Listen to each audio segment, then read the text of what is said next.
नमस्कार। HSC CET 2025 group C के candidates के लिए एक बहुत ज़रूरी और टाइम सेंसिटिव अपडेट है। जिन्होंने भी इस एग्जाम के लिए अप्लाई किया है, उनके लिए अगले कुछ मिनट बेहद इंपॉर्टेंट हो सकते हैं। तो सबसे पहले एक सीधा सा सवाल, क्या एप्लीकेशन जनरल कैटेगरी के तहत फाइल किया गया था? अगर इसका जवाब हाँ है, तो ये जानकारी सीधे उन्हीं कैंडिडेट्स के लिए है। पर ध्यान रखें, ये मौका सबके लिए नहीं, सिर्फ कुछ खास उम्मीदवारों के लिए ही है। जी हाँ, बिल्कुल सही सुना। हरियाणा स्टाफ सिलेक्शन कमीशन ने एक स्पेशल पोर्टल ओपन किया है। इससे क्या होगा, जो एलिजिबल कैंडिडेट्स हैं वो अपनी कैटेगरी जनरल से रिजर्व्ड में बदल सकते हैं। देखिए, ये एक बहुत ही रेयर चांस है, इसलिए इसकी हर डिटेल को ठीक से समझना जरूरी है। तो सवाल उठता है कि ये पोर्टल अचानक से क्यों खोला गया? ये कोई रेगुलर अपडेट तो है नहीं। असल में ये एक स्पेसिफिक एक्शन है जो सीधे हाई कोर्ट के ऑर्डर के बाद लिया जा रहा है। ये सब हो रहा है एक कोर्ट केस की वजह से। CWP number 17581 of 2025।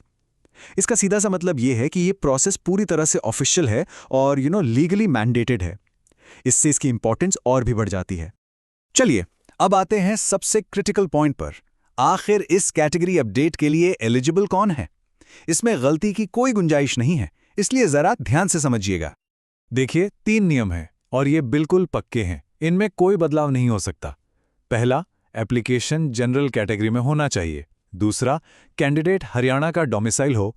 और तीसरा, और ये सबसे ज़रूरी है, सरल पोर्टल पर कैटेगरी सर्टिफिकेट के लिए 14 जून 2025 को या उससे पहले अप्लाई किया होना चाहिए। अगर इनमें से एक भी शर्त पूरी नहीं होती, तो ये पोर्टल काम का नहीं है।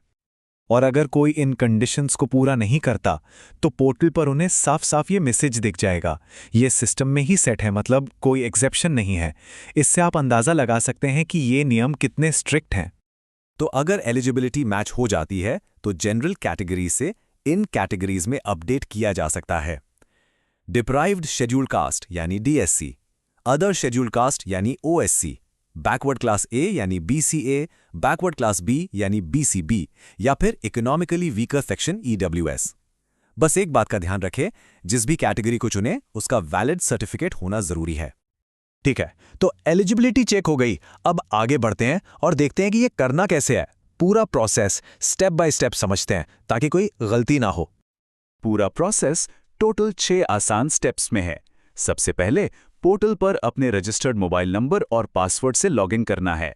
फिर अपडेट योर कैटेगरी वाले बटन पर क्लिक करें। इसके बाद अपनी सरल आईडी, एप्लीकेशन डेट और इशू डेट बिल्कुल ध्यान से एंटर करें। चौथा स्टेप है अपनी नई रिजर्वेशन कैटेगरी सिलेक्ट करना। पांचवा, और ये बहुत इंपॉर्टेंट है, रजिस्टर्ड मोबाइल पर आए ओटीपी को डालकर सबमिशन कंप्लीट करना है। और हाँ, आखिर में अपडेटेड एप्लीकेशन फॉर्म को डाउनलोड करके सेव जरूर कर लें। ये आपके रिकॉर्ड के लिए प्रूफ रहेगा। चलिए, अब कुछ बहुत ज़रूरी डूज एंड डोंट्स की बात करते हैं। कुछ ऐसी बातें जिनसे ये प्रोसेस स्मूथली हो जाए और कुछ ऐसी गलतियां जिनसे हर हाल में बचना है। सबसे पहली और सबसे जरूरी बात, पोर्टल की सिक्योरिटी।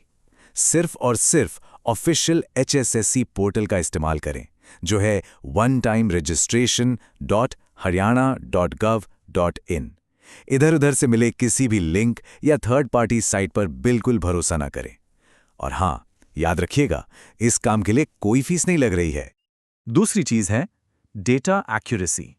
जो भी डिटेल्स डाल रहे हैं, जैसे सरल आईडी और सर्टिफिकेट की डेट्स, उन्हें डबल चेक बल्कि ट्रिपल चेक कर लें। एक छोटी सी भी गलती और पूरी मेहनत बेकार हो सकती है। और तीसरी चीज, ये पर्सनल रिस्पॉन्सिबिलिटी है, मतलब ये अपडेट खुद ही करना है। अपना लॉगिन पासवर्ड किसी और को ना दें।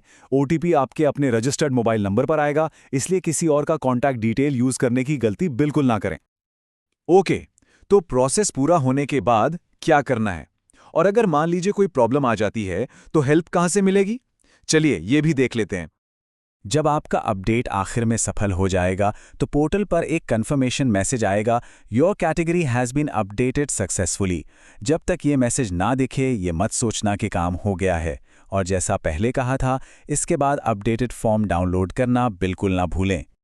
अगर प्रोसेस के बीच में कोई टेक्निकल इश्यू आता है या कोई सवाल है, तो सीधा HSSC के ऑफिशियल हेल्प डेस्क नंबर 1800 572 8997 पर कॉल करें।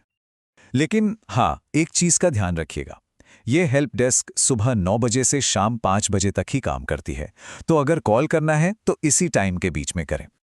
और अब सबसे जरूरी बात, डेडलाइन। ये पोर्टल सिर्फ 1 हफ्ते के लिए खुला है, 17 अक्टूबर से लेके 24 अक्टूबर रात 11:59 तक। समय बहुत कम है, तो आखिरी दिन का इंतजार बिल्कुल मत करना।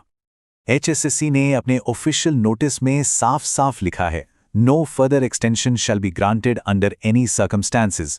मतलब ये आखिरी मौका है, इसके बाद डेट आगे नहीं बढ़ेगी। तो इस वार्निंग को बहुत सीरियसली लेने की जरूरत है।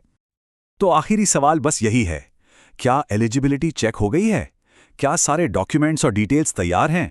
क्योंकि वक्त तेजी से निकल रहा है। ये सुनिश्चित करें कि एप्लीकेशन बिना किसी गलती के टाइम से पहले जमा हो जाए।